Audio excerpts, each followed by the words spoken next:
So రొమ్ములో ఉన్న గడ్డలన్నీ cancer గడ్డలు కాదండి. ఇప్పుడు 100 మంది ఆడవాళ్ళు జస్ట్ అట్లా ఏవి కంప్లైంట్స్ లేకున్నా కూడా జస్ట్ మ్యామోగ్రామ్ తీస్తే దానిలో 20 నుంచి 30 మందికి రొమ్ములో గడ్డలు ఉంటాయి. ప్రతి ఒక్క గడ్డ క్యాన్సర్ అవ్వదు అనమాట. ఫైబ్రోయిడినోసిస్ అని 2 కండిషన్స్ ఉంటాయి.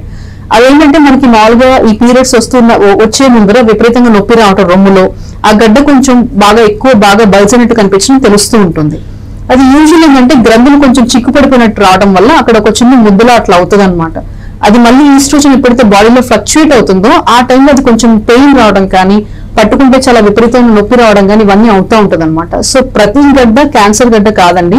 కొన్ని పాలగడ్డలు ఉంటాయి, లేకపోతే కొన్ని మామూలుగా జస్ట్ ఇట్లా నేను చెప్పినట్టు ఫైబ్రోయిడినోమాస్ ఇవి ఉంటాయి అనమాట. సో ఓన్లీ ఒక 5 to 10% మామూలు గడ్డలు అని అనుకోవడానికి లేదు. ఫాస్ట్ గా గ్రో అవుతుంది, లేకపోతే విపరీతంగా నొప్పి వస్తుంది, లేకపోతే నిప్పుల నుంచి డిశ్చార్జ్ రక్తంలా వస్తుంది అనుకోండి, మీరు డాక్టర్ ని కన్సల్ట్ అవ్వండి.